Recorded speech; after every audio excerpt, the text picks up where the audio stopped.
السلام علیکم ناظرین، پنجاب کے ضمنی انتخابات نے جہاں پر ملکی سیاسی قوتوں کو ورطۂ حیرت میں ڈالا ہوا ہے، وہاں پر ہی بڑے بڑے سیاسی پنڈت اور تجزیہ نگار بھی حیران ہیں کہ ایسے نتائج آئے کیسے۔ تاہم کچھ واقفان حال کا یہ کہنا تھا کہ مسلم لیگ نون کی ایسی غلطیاں تھیں کہ جن غلطیوں کی وجہ سے پاکستان تحریک انصاف کو وہاں پر ایج ملا اور پاکستان تحریک انصاف نے وہ کامیابی حاصل کی۔ ان واقفان حال کا یہ کہنا ہے کہ بالخصوص جو وزیر اعظم شہباز شریف کے صاحبزادے حمزہ شہباز کا براجمان ہونا، اس سے بھی عام ووٹر کو جو تاثر کیا ہے وہی موروثی سیاست کا تاثر کیا ہے، جس کی وجہ سے انہوں نے بیلٹ کے ذریعے اپنے غم و غصے کا اظہار کیا ہے۔ اور دوسری جانب جو پاکستان تحریک انصاف نے جو بیانیہ اپنایا ہوا تھا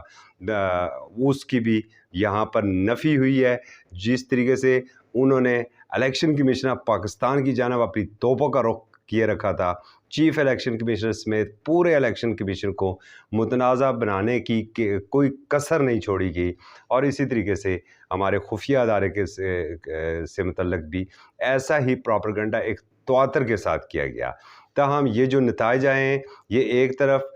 جو پاکستان تحریک انصاف کے اس بیانیے کی بھی نفی ہوئی ہے، اور دوسری جانب مسلم لیگ نون کے جو اقدامات تھے ان کی بھی نفی ہوئی ہے۔ اور پنجاب کے ووٹر نے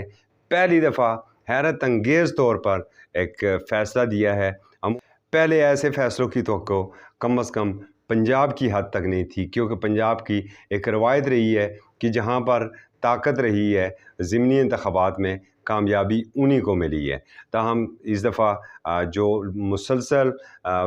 سابق وزیر اعظم عمران خان عوام کے ساتھ انٹیکٹ رہے، اور ساتھ اس کے جو انہوں نے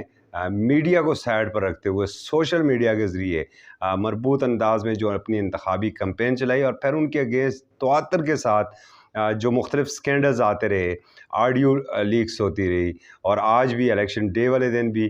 جس طرح شیخ رشید صاحب کا جلیل احمد شرپوری صاحب کے حوالے سے جو ایک آڈیو لیک ہوئی ہے، عام ووٹر نے اس کا کہیں پر کوئی اثر نہیں لیا ہے۔ چاہے گزشتہ دنوں